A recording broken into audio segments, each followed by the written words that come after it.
Il y a deux aspects au truc. Il y a un aspect que moi je reprochais à l'époque du .com tout puissant, qui était de dire c'est pas normal de limiter l'espace de nommage à juste quelques TLD alors que on pourrait en créer des centaines et voire les créer à la demande sans que ça coûte plus cher ou quoi que ce soit. Techniquement, il n'y avait aucune difficulté à le faire. Et ça ouvrait l'espace de nommage de façon beaucoup plus large sans qu'il y ait ces combats du premier arrivé, premier servi qui faisaient qu'on n'arrivait plus à trouver de nom intelligent sur Internet.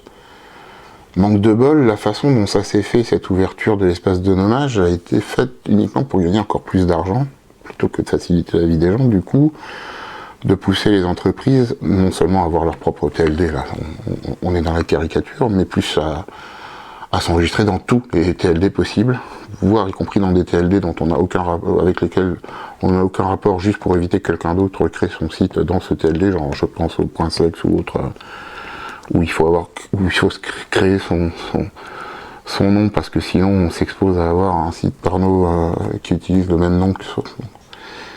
Donc ce côté, je crée des centaines de TLD juste pour pouvoir obliger les entreprises les plus grosses à se créer des noms dedans et donc à toucher suffisamment d'argent pour rentabiliser le fric que j'ai payé à l'ICANN pour pouvoir créer mon TLD, rend tout ce truc complètement... C'est même plus artificiel, c'est juste... Quand j'ai créé Gandhi, on avait l'impression de vendre du vent, là c'est plus du vent, c'est même plus de l'air qu'on vend, c'est du vide, quoi, c'est... Je crée du vide et je vous oblige à me l'acheter. Voilà, c'est quelque chose d'assez fascinant, mais ça marche. Ça fait vivre une espèce de petit écosystème très fermé autour de l'ICANN qui gagne beaucoup d'argent et puis visiblement tout le monde s'en satisfait très bien et puis ça peut faire plaisir à quelques égos comme la BNP qui se crée son TLD. Bon, si ça peut leur faire plaisir après tout, pourquoi pas. J'ai pas de compte chez eux, donc je me sens pas impliqué par l'argent qu'ils perdent à faire ce genre de bêtises. Ça me paraît vraiment tout ça est très superficiel, voire artificiel, sans grand intérêt. J'aurais de très loin préféré qu'on permette à n'importe qui de créer absolument n'importe quoi. On n'est pas obligé d'avoir des systèmes de fichiers plats, les bases de données, ça fait quelques décennies que ça existe et qu'on pourrait créer absolument n'importe quel nom, dans n'importe quelle espèce de langue avec n'importe quel signe, simplement en passant en faisant tout petit peu évoluer les logiciels de résolution et les systèmes centraux de diffusion des racines. Ça n'a jamais voulu se faire, c'est très compliqué parce qu'il faut faire évoluer des centaines de milliers de résolveurs partout dans le monde et que les admin 6, je suis bien placé pour le savoir, sont trop flemmards pour le faire tous en même temps. Donc ça s'est jamais fait. Ça aurait pu se faire si l'ICANN avait vraiment déconné en fermant des TLD ou en fermant des noms sans justification, mais l'ICANN n'a jamais été assez bête pour faire ça.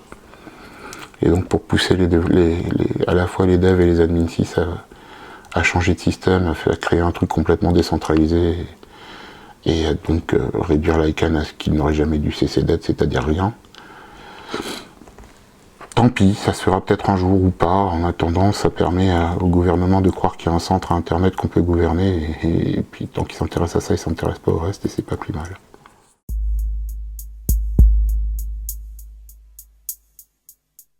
Le problème, c'est pas le mouvement. Enfin, il n'y a pas de mouvement ni dans un sens ni dans l'autre. Les gens se créent leur nom de domaine au quotidien, tout le temps. Même moi, je m'en crée quand j'en ai besoin.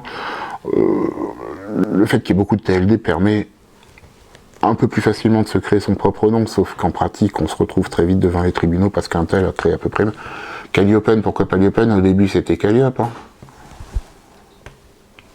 C'est un chat.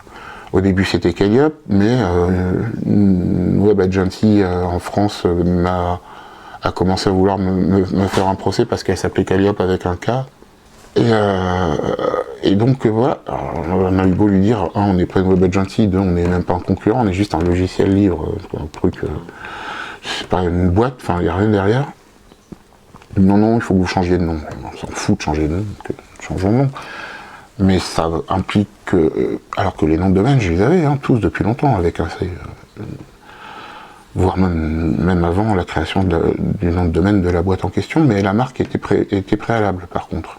Du coup, L'avocate nous a dit non, c'est mieux de changer, on s'en fout, et on a changé. Mais en pratique, ça veut dire quoi? Ça veut dire que même si tu as 150 TLD possible, quand tu crées ton nom, s'il existe déjà chez un autre, dans un autre TLD, tu t'exposes quand même à te prendre un procès de la boîte qui avait créé son nom avant toi. Donc en pratique, je suis pas sûr que ça ouvre tellement le marché.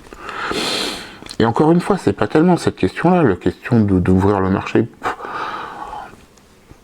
de permettre à chacun d'avoir le nom qu'il veut sur Internet, c'est surtout la technologie derrière. Le DNS, le système même du DNS, il crée une centralisation d'un endroit qui n'a pas de raison d'être centralisé. Autant l'attribution d'une adresse IP, parce qu'on est dans une ressource, sinon rare, du moins finie, a une raison d'être. Tu dois pouvoir attribuer, dans le cadre d'une ressource finie, d'avoir une autorité qui décide qui peut avoir quoi, ça paraît avoir une utilité. Autant dans le cadre d'un nom, on n'est pas dans un cadre fini. Il n'y a pas de raison d'être, de limiter l'espace de nommage. L'espace de nommage, il est aussi infini quelle est l'imagination des gens qui vont créer des noms. Du coup, il n'y a aucune raison de centraliser ce truc-là. Le DNS a été centralisé au début parce que c'était facile, mais ça fait des décennies qu'il n'a plus aucune raison d'être centralisé, si ce n'est de pérenniser le pouvoir de quelques-uns.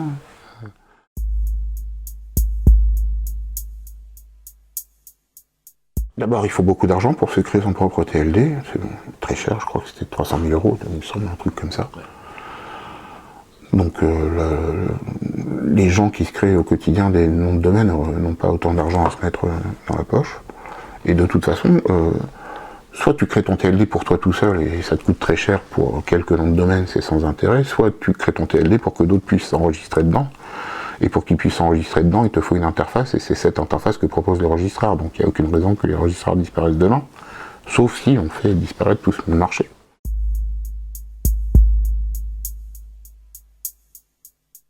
Ça nécessiterait trop de compétences pour 99% des clients des registraires qui, eux, veulent juste avoir un nom de domaine, le mettre sur leur boutique en ligne ou sur leur blog, et veulent pas s'emmerder à savoir qu'est-ce que c'est qu'un DNS, qu'est-ce que c'est qu'un serveur de nom, comment créer son nom de domaine, comment créer son TLD, enfin c'est des questions qui se posent même pas, ils veulent juste avoir, le dernier qu'on m'a demandé de créer, c'est pour un resto à Marseille, quoi, enfin, t'imagines bien que le mec, bon, c'est pas son problème, et donc le marché restera quasiment le même, sans espèce d'évolution là-dessus, non, c'est pas un problème.